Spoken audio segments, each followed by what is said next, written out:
So this is part 3 of the steam engine servicing. The first thing I'm going to do is make a new wire harness for this one, since the old one was in pretty bad shape. The cloth is deteriorated and falling apart, and that's just going to lead to more problems down the road. So I have a 5 1/4 inch piece of 4-wire harness material, and I am going to put a little piece of shrink tubing on the end here, and that's going to help keep it from fraying, similar to what the originals had.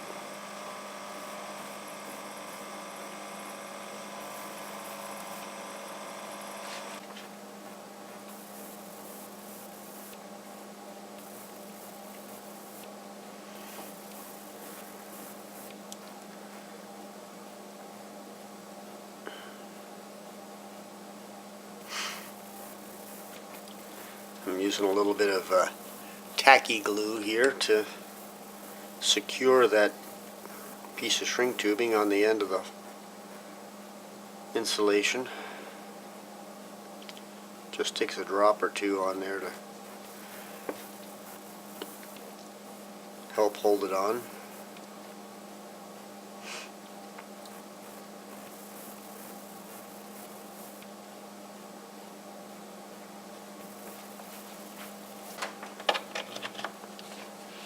And you can use a hair dryer or an embossing tool to shrink the shrink wrap.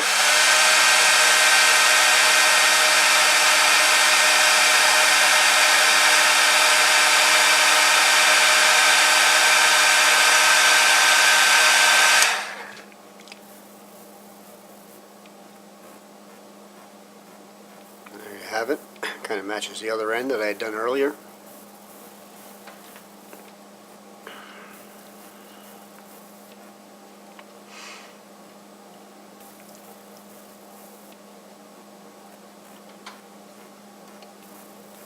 This wire comes with a thread through it, so I'm just going to pull the insulator back a little bit and cut off the thread so it's not sticking out on the ends.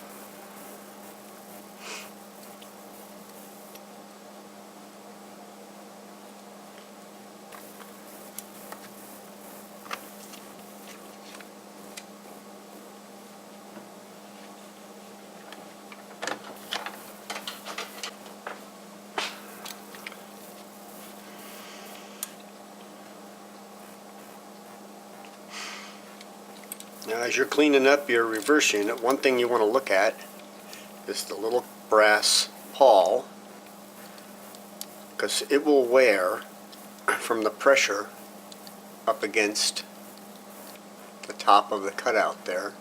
It'll get a little notch in it. Once you get to that point, it causes that pawl to stick up at the top of the hole. It's one of the reasons why your reverse unit doesn't work on a regular basis. So you take a small file and file that top edge until it's smooth. Just don't go too far, because there's really not a lot of material there. This one was already done, so I'm not going to go any further with it.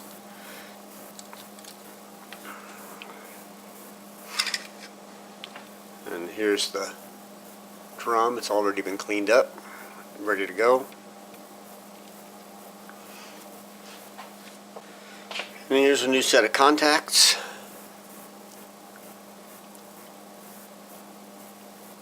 Not all contacts are made the same. These are relatively thin ones, and I like them better because you can bend them so that they make good contact with the drum, and yet they won't create so much pressure on the drum that the drum can't turn.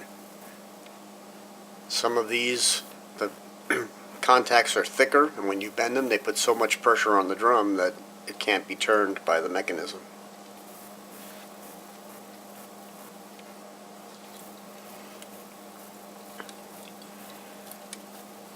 Now, when you're putting solder on your new contacts, I like to do it with the drum out, because as you're soldering it, those contacts can get so hot that they'll melt the plastic in the drum.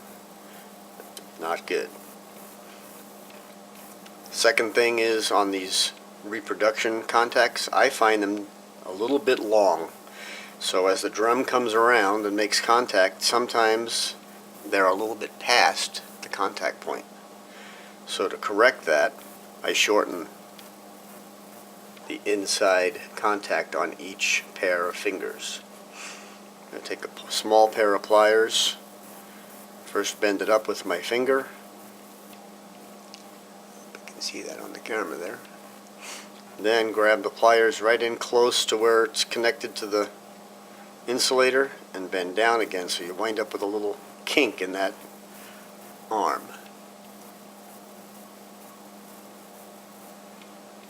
That, as you can see, will shorten that one just a little bit, and that ensures good contact. I do that to both of these on the inside contact.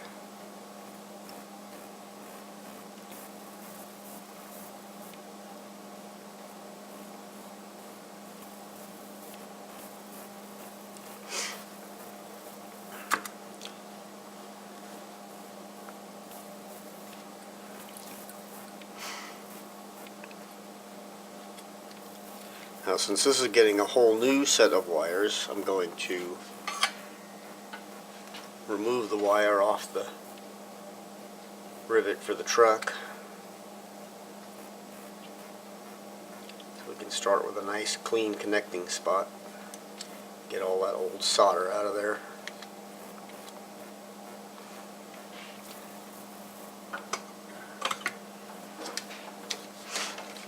Take my buffing wheel and make sure it's all good and clean in there so solder will stick well. On the other end I put a new rivet in, so I'm going to also polish that up better too.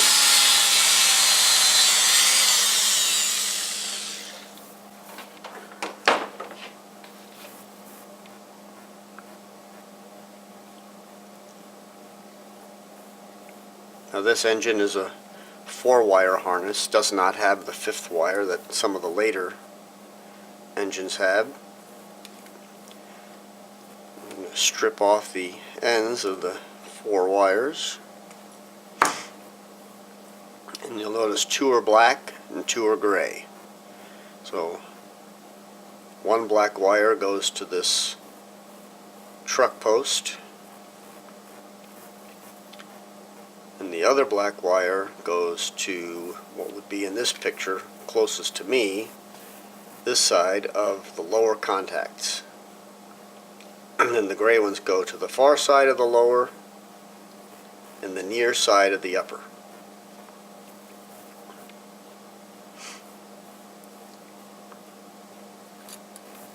As well as this wire, which goes from the forward truck rivet to the coil on the reverse unit. I'm going to clean this connection up a bit here.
Put a little bit of flux on each of these.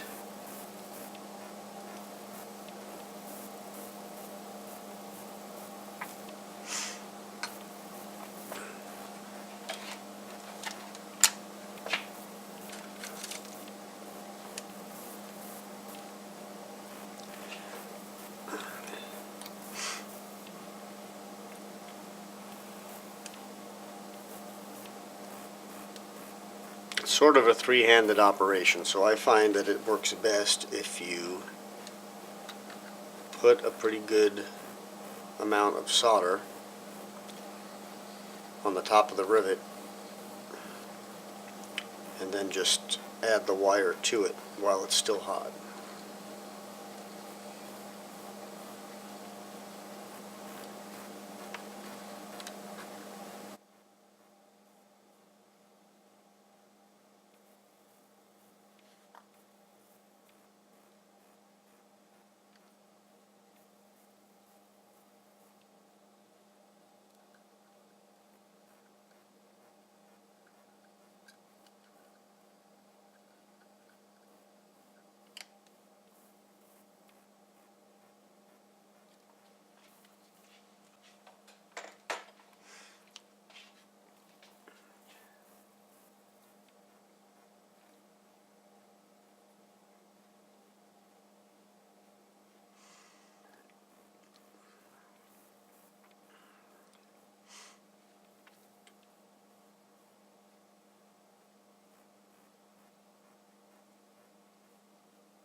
And the last connection point on the contacts has two wires coming off it. One of them goes to the rear truck rivet. The other one goes to the other connection on the coil.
Now that the contacts have had time to cool a little bit, it's safe to put the drum in.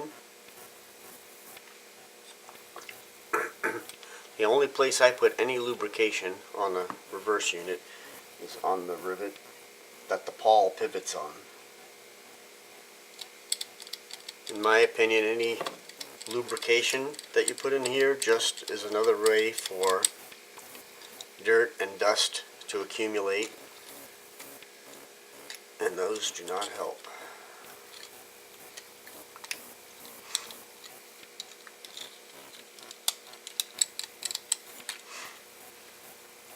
Again, make sure the contacts have been bent in a little bit so that they're assured to make good contact.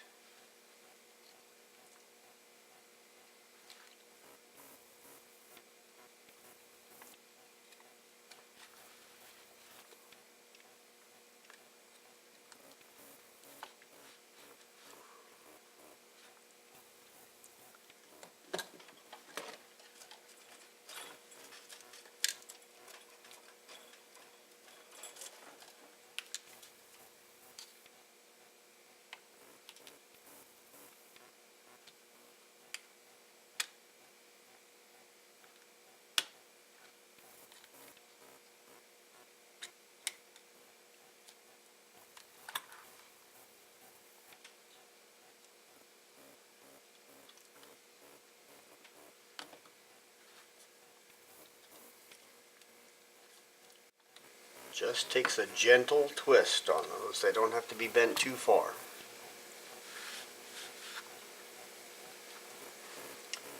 Ready to go at this end. And so here's a little bit of information about the differences between the 4-wire harness and the 5-wire harness. On the 4-wire harness, it's set up like the diagram highlighted here, where each post is every other color, black, gray, black, gray.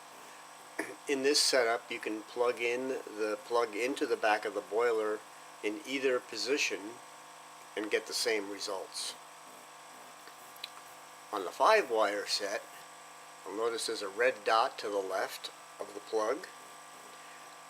There's a black wire going to that one, and then both gray wires go to the two middle connectors, and then the second black goes to the far right. The black that's connected to the red marked plug end needs to be the one that at the other end goes to the front truck rivet. If you reverse this plug and don't align it with the red dot on the back of the boiler, the engine will only run in reverse. So since this engine had the 4-wire type harness, the wiring configuration is black, gray across the plug.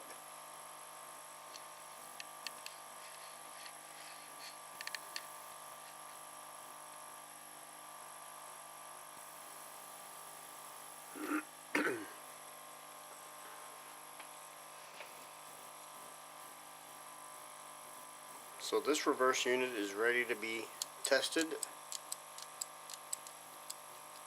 and attached to the rest of the engine.